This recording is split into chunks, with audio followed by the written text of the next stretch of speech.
I got a joke for you. What's brown and sticky? A stick. Get it? Yeah, that's a good one.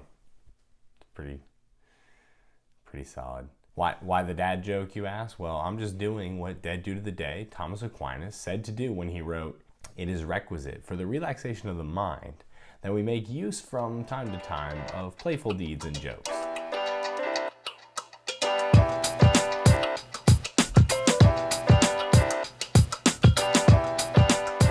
Welcome back to Dead Dude of the Day, presented by Kingdom Lyceum. As always, I'm your host, and today we're going to be talking about another famous person from the past. Today, we're talking about Thomas Aquinas. Italian Catholic philosopher, although he probably wouldn't like to be called one, Thomas Aquinas was born in modern-day Lazio, Italy, in the year 1225. Born into Italian nobility, Thomas was strongly encouraged to join the Benedictine order of the Catholic Church. He began his education at the age of 5 throughout different abbeys, monasteries, and universities all throughout Italy. During this time, he was introduced to Aristotle and other classical thinkers that greatly influenced his theology. In his late teens, Thomas was exposed to the teachings of the Dominican order. The Dominicans were a growing influence within the Catholic Church. Thomas would eventually become a member of the Dominican order, but not without strong protests from his family, who saw the lifestyle of poverty and servitude demanded by the Dominicans as demeaning to someone of noble birth, such as Thomas Aquinas. After officially joining the Dominicans, Thomas pursued his education in theology while also teaching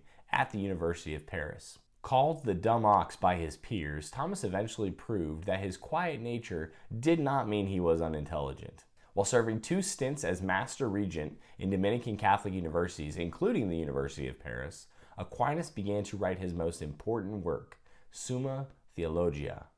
This work was basically an all-inclusive manual for Catholic theologians, covering all aspects of church doctrine. Eventually, Thomas had risen to be seen as one of the most prominent Catholic scholars in the world. He was summoned to the Second Council of Lyons in 1274. While traveling, Thomas severely injured his head in a riding accident on his donkey, and he never fully recovered after a few different stints at different hospitals along the way. He died in March of 1274. Okay, so that's probably the fastest we've ever gone through the biographical details of someone's life here on Dead Dude of the Day. Some people become famous in history for their course of actions and historical events. Others are famous for their written contributions. Thomas Aquinas is definitely the latter of those two people. For this reason, we're going to pivot now into a look at his influence, which is the true reason why he is the Dead Dude of the Day. Thomas Aquinas was canonized by the Catholic Church as a saint 50 years after his death. Centuries later, he would be declared a doctor of the Church on par with guys like Ambrose, Aristotle, Jerome, and Pope Gregory.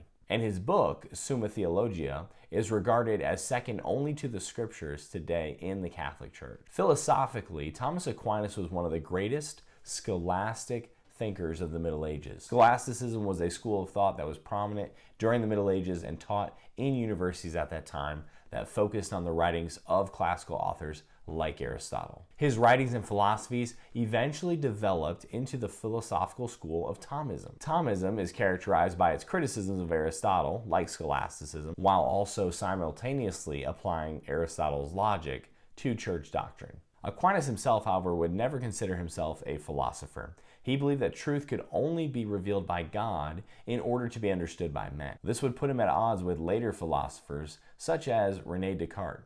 What's that? A link in the cards for former Dead Dude of the Day, René Descartes? You should probably check on that. Click that after this video is done. Watch another one. Okay, let's keep moving on.